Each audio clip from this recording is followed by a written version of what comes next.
ऋषि गौतम अपने शिष्यों के साथ मरुभूमि समान जल, वनस्पति, यहाँ तक कि सूर्य की किरणों से रिक्त निवास के लिए अत्यंत कठोर त्रिसंध्या क्षेत्र में जाने के लिए विवश हुए।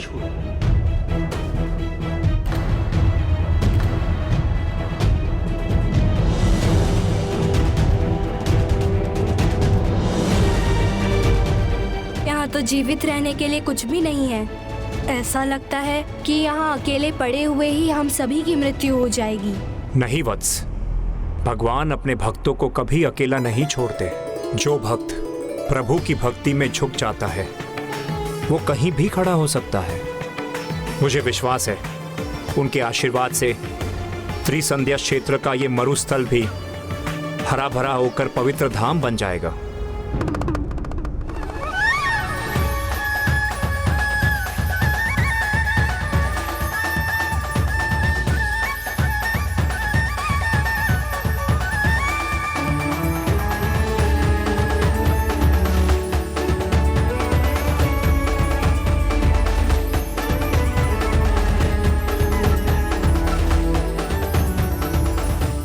भैया देखिए, मैंने आपके लिए क्या बनाया है।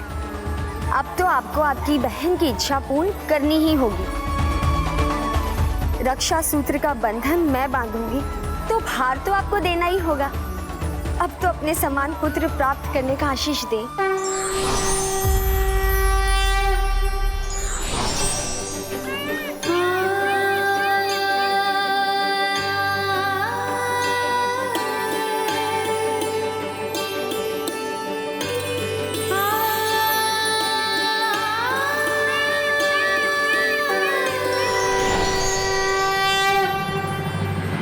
प्रणाम महागणाधिपति जी।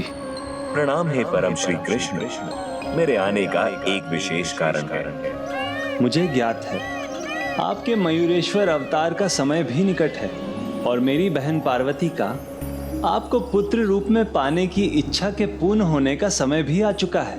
किंतु इसके लिए आपको उन्हें त्रिसंध्या क्षेत्र में जाने के लिए प्रेरित करना होगा, जहाँ उन्हें ऋषि गौतम और देवी अहिल्या के आश्रम में आश्रय लेना होगा। स्वामी, इस कुटिया की तो कोई आवश्यकता ही नहीं थी। उत्साह में एक कुटिया अधिक बन गई है। देवी, प्रभु इच्छा के बिना कुछ नहीं होता। इसमें भी अवश्य उनकी इच्छा है। लीलाधारी तो सब मुझे बुलाते हैं, किंतु प्रभु आपकी लीला तो अद्भुत है, अतुलनीय है। आश्रय पाने से आसरा देने की ये यात्रा अनोखी होगी, क्योंकि जगत पिता महादेव और जगत जननी ऋषि गौतम और देवी अहिल्या का आश्रय लेकर उनका ही आसरा बनेंगे। जब आपने लीला रच ही दी तो मेरा कृष्ण तत्व उसे पूर्ण करने में भला पीछे कैसे रह सकता है।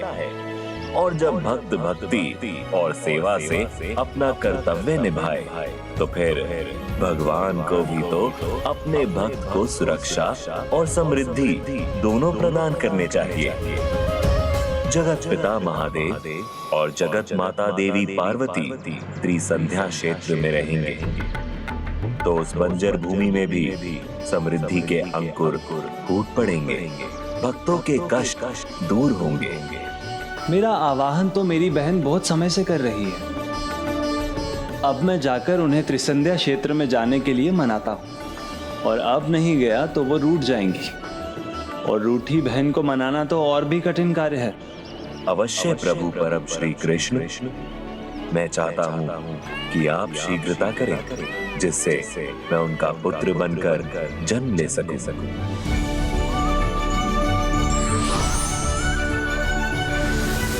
हे परम कृष्ण, बहन प्रतीक्षा में हो और भाई उसे दर्शन के लिए तरसाए, ये उचित है क्या?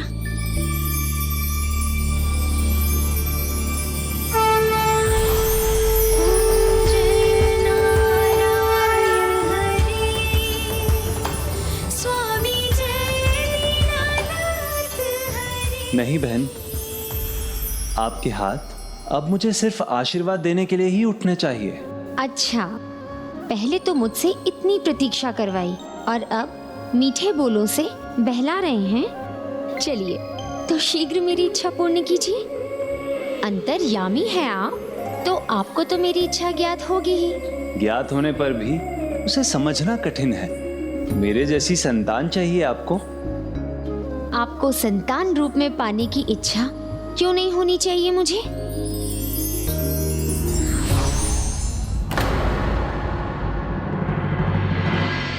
क्योंकि बहन, आप ही तो मुझे चंचल और नटखट बुलाती हैं।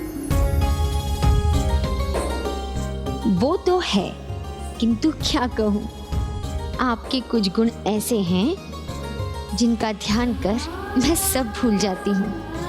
आप समझदार हैं, संस्कारी हैं।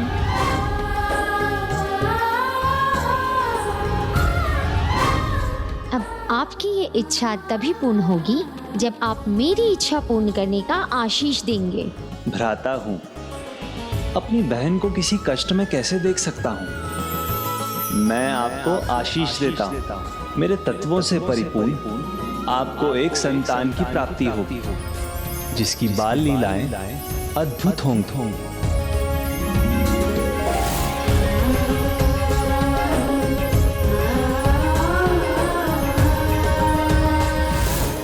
आपका ये पुत्र परम ब्रह्म प्रभु महागणाधिपति जी का दूसरा अवतार होगा,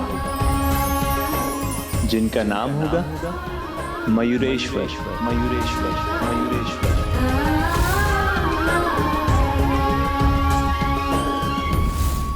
किंतु ये इतना सरल नहीं होगा। किसी भी बड़ी इच्छा की पूर्ति कुछ त्याग करने के बाद ही होती है। इसीलिए आपको भी एक त्याग करना होगा। अपने पुत्र को प्राप्त करने कैलाश छोड़कर त्रिसंध्या क्षेत्र जाना होगा और वहां गौतम ऋषि के आश्रम में शरण लेनी होगी।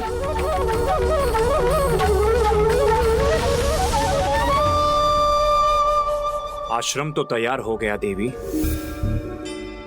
स्वामी देखिए, सभी शिष्य थके हुए हैं, भूख प्यास लगी है सभी को। गुरुवर, गुरुवर, मैंने दूर दूर तक ढूंढ लिया। पूर्व दिशा में तो जल की एक बूंद भी नहीं है। गुरुदेव, जहां मैं गया वहां भी जल नहीं मिला मुझे। किंतु स्वामी, जल तो जीवन का आधार होता है ना। पेड़ पौधे प्राण वायु है, इनके बिना जीवन तो असंभव है। प्रभु महागणाधिपति असंभव को संभव बनाते हैं देवी, इसलिए अपने विश्वास की आस को बनाए रखिए। दुराचारी सिंधु के कारण सभी का धर्म निभाना कठिन हो रहा था। उसी दुष्टता के कारण ऋषि गौतम जैसे भक्त को त्रिसंध्या क्षेत्र जाने के लिए विवश होना पड़ा था, जहां उनका और उनके शिष्यों का जीवन दूभर हुआ। किंतु जैसे ही आपके और जगत पिता महादेव के चरण वहां पड़ेंगे, वो स्थान एक पावन धाम बन जाएगा, जहां प्रभु महागणाधिपति जी के अगले अवतार का जन्म होगा।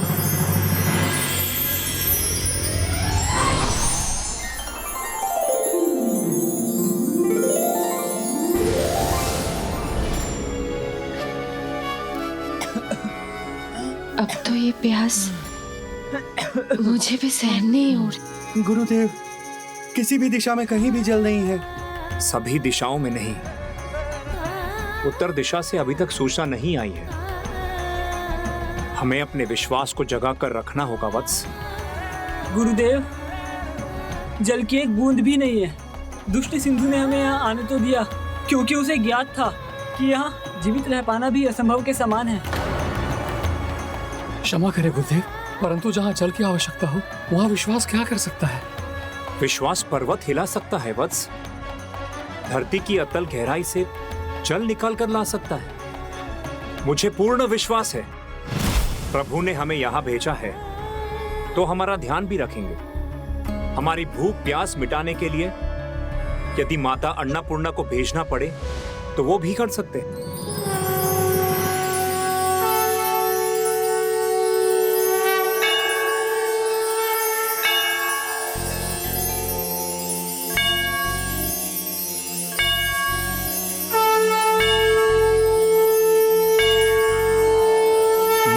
नित्यानंद करी वरा भय करी सौंदर्य रत्ना करी निर्धुताखिल घोर पावन करी प्रत्यक्ष माहेश्वरी प्राणे याचल वंश पावन करी काशीपुराधीश्वरी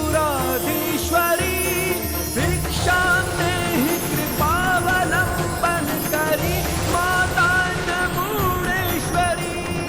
गुरुदेव गुरुदेव गुरुदेव जल लाया हूँ। प्रभु की कृपा से बहुत जल मिला मुझे और इस बंजर भूमि पर पेड़ पौधे भी देखा मैंने।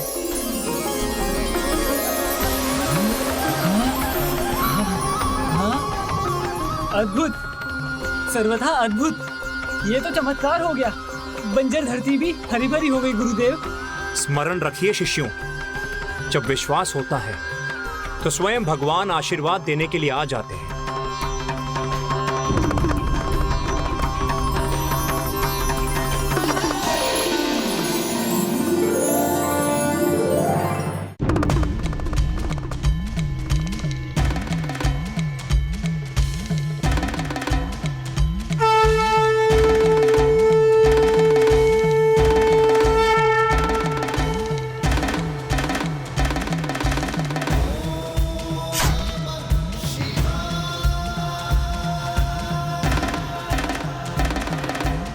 गौतम ऋषि, हम आपके आश्रम में आश्रय लेने आए हैं।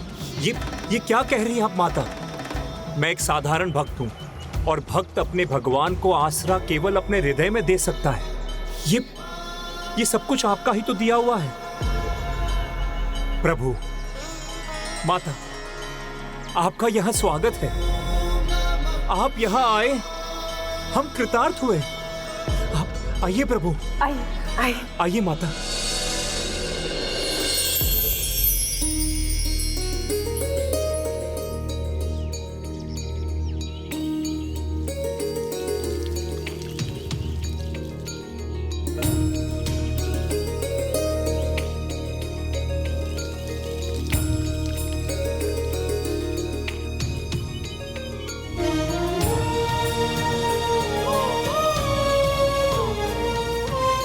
माता, माता,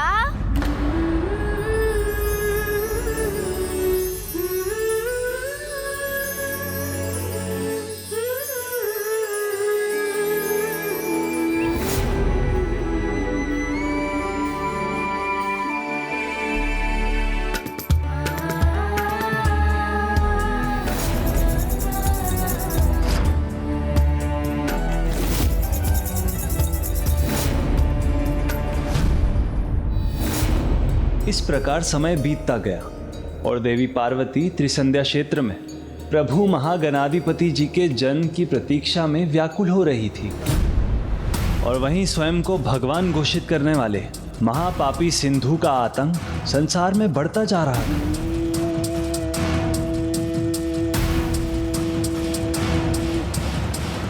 हे ऋषि, चलो झुको भगवान सिंधु के सामने।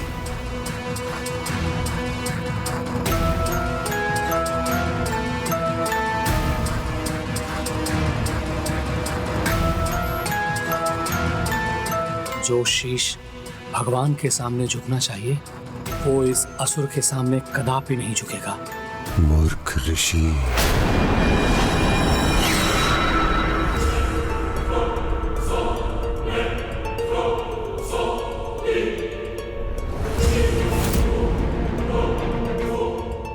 मुझ पर विश्वास तभी होगा जब तुम्हारी सांस रोकूंगा।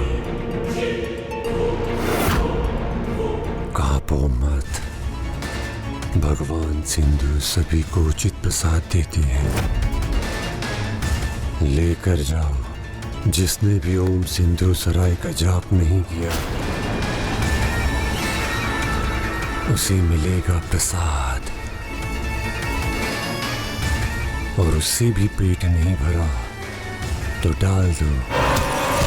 ऋषिवर, ऋषिवर, उठिए, उठिए ऋषिवर, उठिए, संभालिए। प्रणाम ऋषिवर। ऋषिवर, आपको उस दुष्ट के आतंक से मुक्ति मिल गई। हाँ गुरुदेव, और दंड भी, शेष जीवन त्रिसंध्या क्षेत्र में बिताने का दंड। प्रभु महादेव और माता पार्वती के आगमन से त्रिसंध्या क्षेत्र भी स्वर्ग समान हो गया है। आप यहाँ सर्वथा सुरक्षित हैं।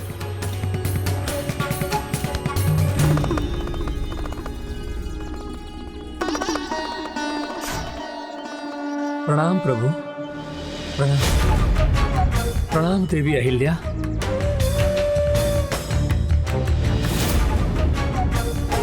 यह अवश्य उस सिंधु के दुष्टता का परिणाम है। स्वामी, कब तक धरतीवासियों को उस दुष्ट सिंधु का आतंक सहन करना होगा? कब आएंगे हमारे रक्षक हम सबकी रक्षा करने के लिए? माता, प्रभु परम श्री कृष्ण ने मुझे यही आशीष दिया था कि मेरे त्रिसंध्या क्षेत्र आने पर स्वयं परम ब्रह्म महागणाधिपति मेरे पुत्र के रूप में आएंगे और वो सिंधु का आतंक ही नहीं, उसका भी अंत करेंगे। किंतु इतना समय हो गया, पता नहीं प्रभु के मन में क्या है। वो अपना ये आशीष कैसे पूर्ण करेंगे?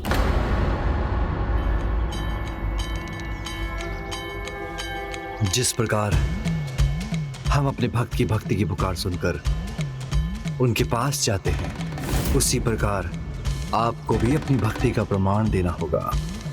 किंतु प्रभु, तब तो उस असुर को यह समाचार भी मिल जाएगा कि हम अपने प्रभु के आह्वान के लिए पूजा यज्ञ आदि कर रहे हैं और वो अवश्य यहाँ आ जाएगा। ऐसा नहीं होगा ऋषिवर, क्योंकि देवी पार्वती परम ब्रह्म महागणाधिपति जी के एकाक्षर मंत्र का जाप कर उनकी पूजा करेंगी। एकाक्षर मंत्र के उच्चारण की शक्ति और उसके रहस्य को समझना देवताओं के लिए भी सरल नहीं। तो वो एक असुर कैसे संभव कर सकेगा?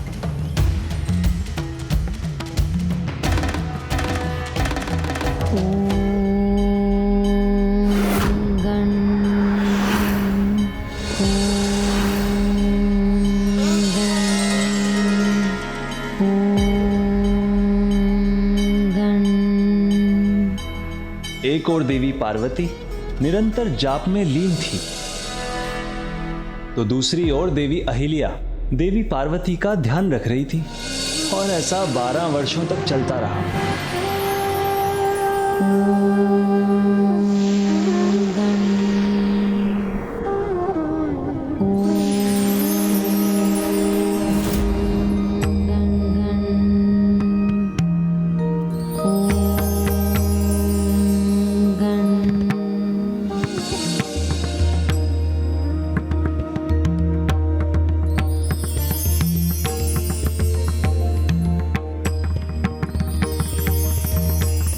माता, ये दिव्य प्रकाश इस बात का संकेत है कि आपका जाप सफल ही नहीं हुआ। अभी तो प्रभु के आगमन का समय हो चुका है।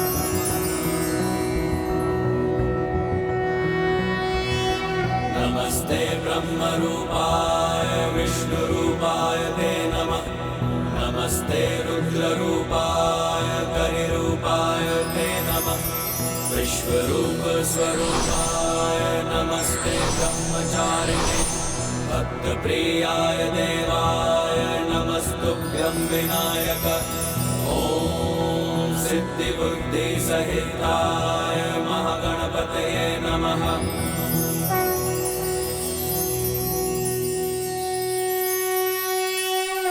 हे परम ब्रह्म प्रभु महागणाधिपति जी, पार्वती का प्रणाम स्वीकार कीजिए।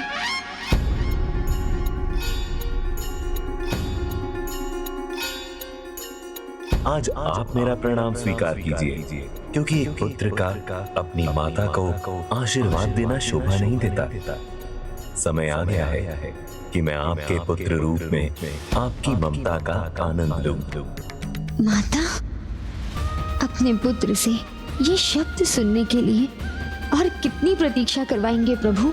आपकी प्रतीक्षा अब समाप्त होने वाली है। आने वाली भाद्रपद शुक्ल पक्ष की चतुर्थी की दोपहर में मैं आपके पुत्र के रूप में आऊंगा।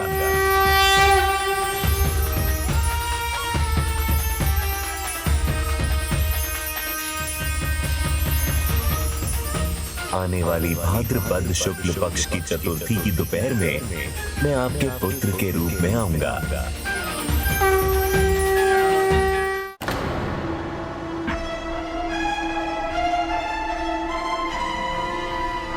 अस्वीकार है मुझे एक ढोंगी को नमन करना। डालना चाहते हो तो डाल दो मुझे त्रिसंध्या क्षेत्र में, किंतु इसके आगे नहीं झुकूंगा मैं और ना ही इसका नाम लूंगा।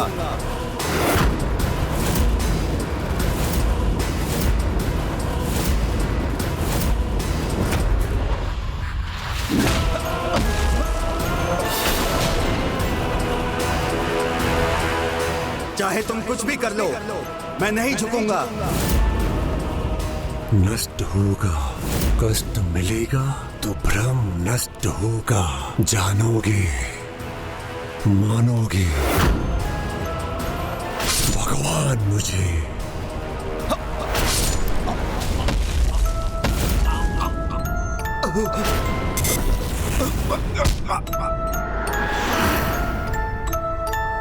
जो सिंधु धर्म कर्म का काल बना हुआ था, उसे यह ज्ञात नहीं था कि अब स्वयं उसके काल के जन्म का समय आ गया था। जबकि दूसरी ओर देवी पार्वती के लिए प्रतीक्षा करना कठिन हो रहा था। हर दिन ही नहीं, हर पल युगों के समान बीत रहा था। अंततः वो दिन भी आया, किंतु क्षण नहीं।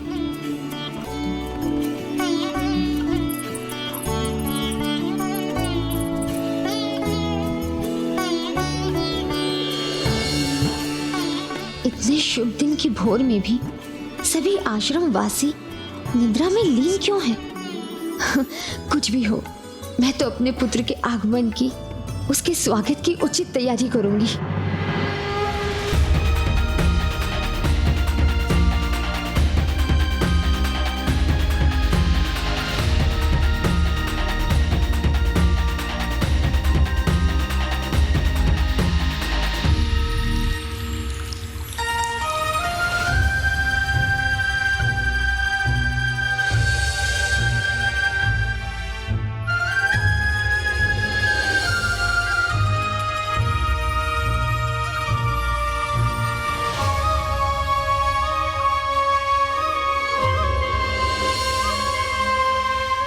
देवी अहिल्या, वो अभी तक क्यों नहीं उठी?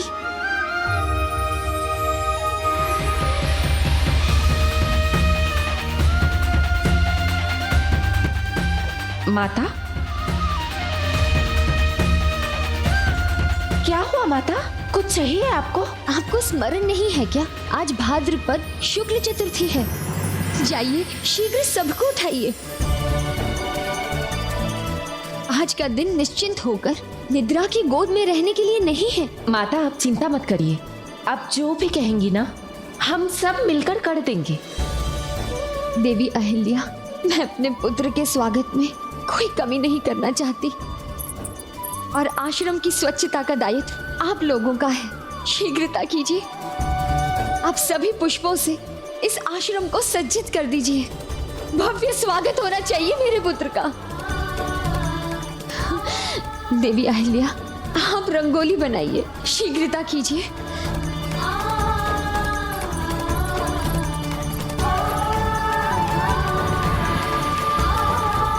प्रतीक्षा का जब फल मिलने वाला होता है तो ऐसी ही स्थिति होती है। माता का व्याकुल होना स्वाभाविक है।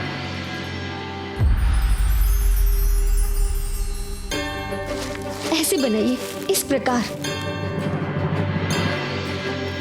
ओह, सूर्यदेव तो अपनी यात्रा पर आगे बढ़ गए हैं। हमें और शीघ्रता करनी होगी। ऐसे कीजिए।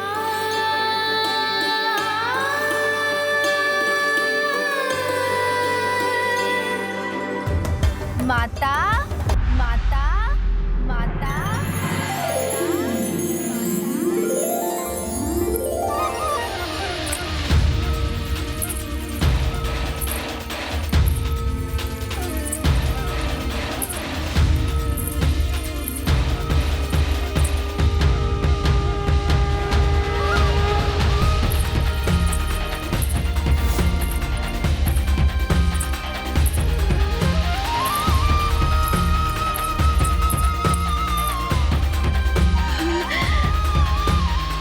मुझे आभास हो गया है, मेरा पुत्र आ गया है।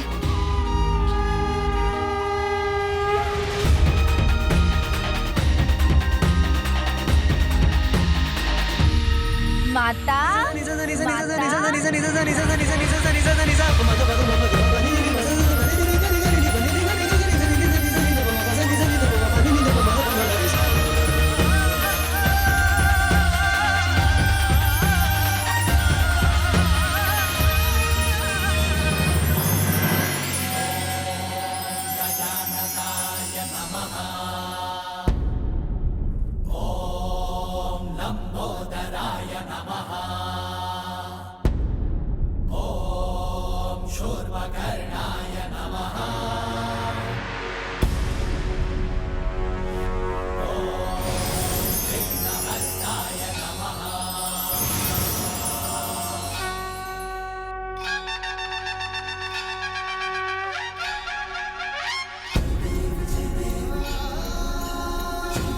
माता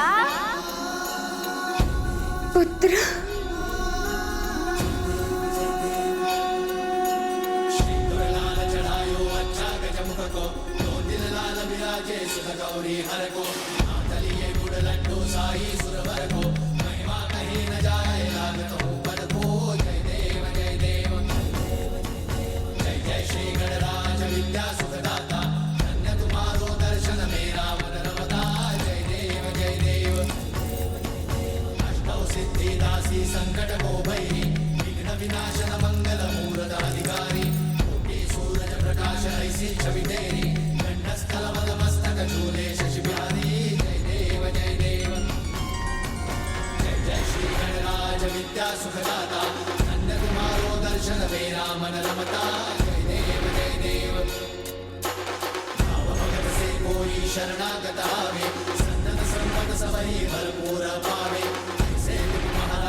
पुत्र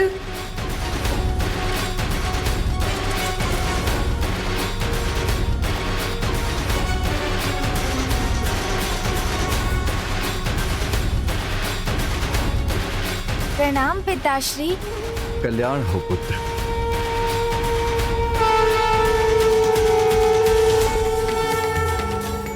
अद्भुत, हमारे पालनहार आ गए। सिंधु से हमारे रक्षा करने वाले आ गए।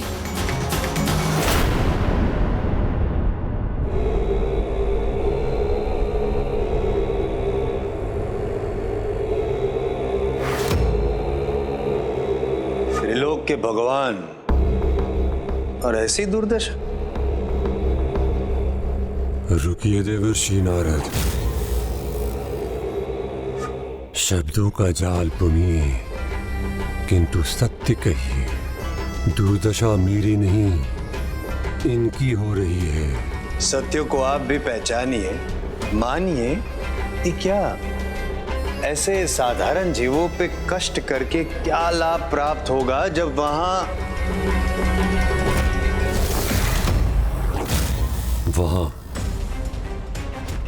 क्या?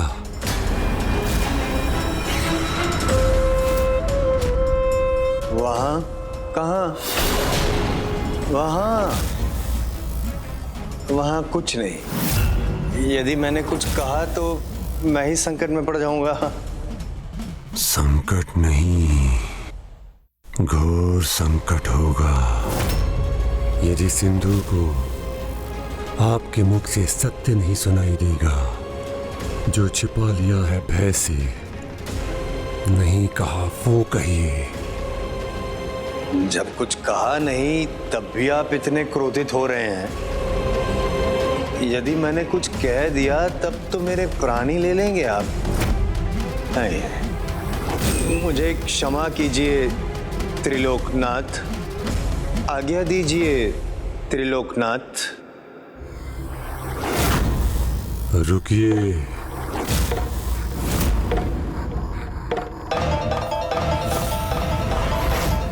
त्रिलोकनाथ, अच्छा लगा।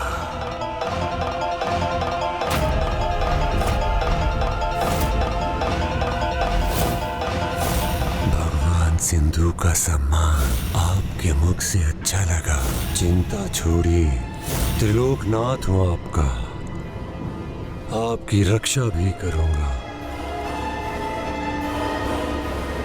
उचित, अति उचित। मैं शत्रु नहीं मित्र हूं, तो मेरी रक्षा तो आपको करनी ही चाहिए। किंतु त्रिलोकनाथ, कर्तव्य मेरा भी है, क्योंकि मित्र आप भी हैं मेरे। तो एक चेतावनी दे दूं आपको, यदि आपकी आज्ञा हो तो। चेतावनी? कैसी? किसको लेकर? काल, काल, आपके काल ने जन्म ले लिया है। आपके काल ने जन्म ले लिया है।